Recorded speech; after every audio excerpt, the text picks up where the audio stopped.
Ya, dari topik pilihan berikutnya kami akan mengajak Anda untuk menyimak informasi emiten pilihan yang berhasil dirangkum oleh tim redaksi kami dari komunitas pemirsa dari komunitas Timah dan saham ini juga mengalami penguatan yang cukup signifikan di tengah penguatan indeks harga saham gabungan setelah tertekan pada perdagangan kemarin. Dan berikut informasi selengkapnya di mana pemirsa dalam memperkuat lini bisnis di sektor properti, PT Timah Persero Tbk atau TINS memutuskan untuk melakukan penyetoran saham berupa benda tidak bergerak ke anak usahanya PT Timah Karya Persada Properti.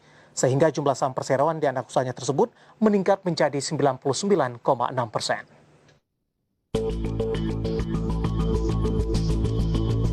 Berdasarkan keterbukaan PT TBK yang dilansir Bursa Efek Indonesia, TINS memasukkan aset milik perseroan ke dalam Timah Karya Persada Properti sebagai setoran modal berupa sebidang tanah seluas 62.948 meter persegi yang berlokasi di Bekasi, Jawa Barat. Menurut manajemen TINS, sebidang tanah yang disetorkan ke dalam permodalan anak usahanya tersebut dinyatakan oleh kantor jasa penilaian publik Felix Sutanda dan rekan memiliki nilai mencapai 74,28 miliar rupiah. Penyetoran saham berupa benda tidak bergerak tersebut dilakukan pada 8 September 2020.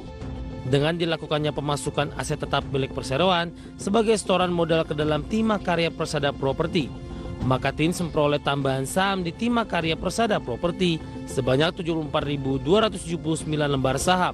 Dengan demikian, jumlah saham milik TINS di anak usahanya tersebut menjadi 205.664 lembar atau setara dengan 99,66% dari seluruh saham yang ditempatkan dan disetor penuh dalam Timah Karya Persada Properti.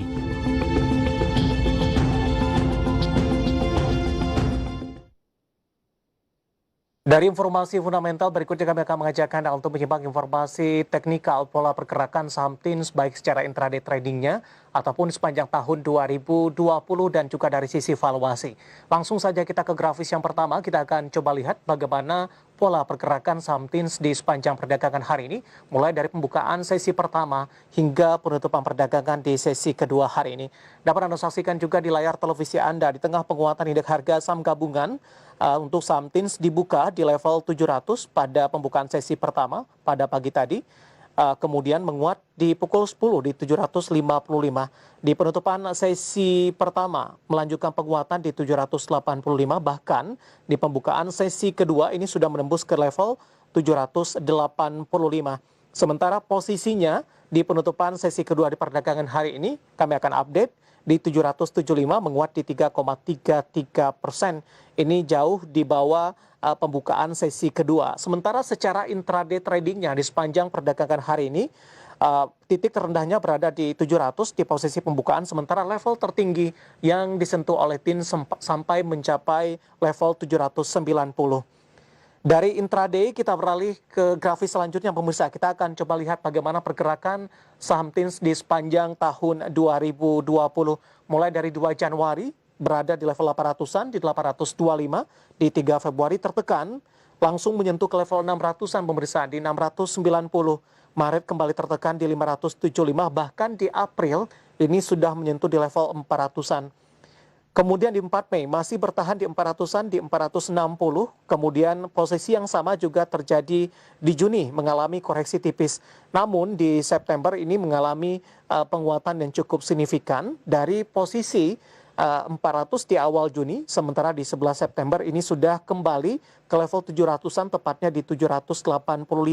Sementara posisi penutupan sesi kedua hari ini di 775, intraday tradingnya sudah menyentuh ke level 790. Kalau kita tarik garis mulai dari 2 Januari sampai dengan 11 September, ini posisi saham TINS hampir mendekati ke posisi level tertingginya yang pernah dicapai di 2 Januari, tepatnya di 825. Nah, bagaimana dari sisi valuasi pemirsa? Kita akan coba lihat. Kita beralih ke grafis selanjutnya, valuasi saham PT Timah Persero Tbk atau TINS. Dapat Anda saksikan juga di layar televisi Anda. Dari posisi PER, Price to Earning Ratio, ini sudah minus di 7,43 kali.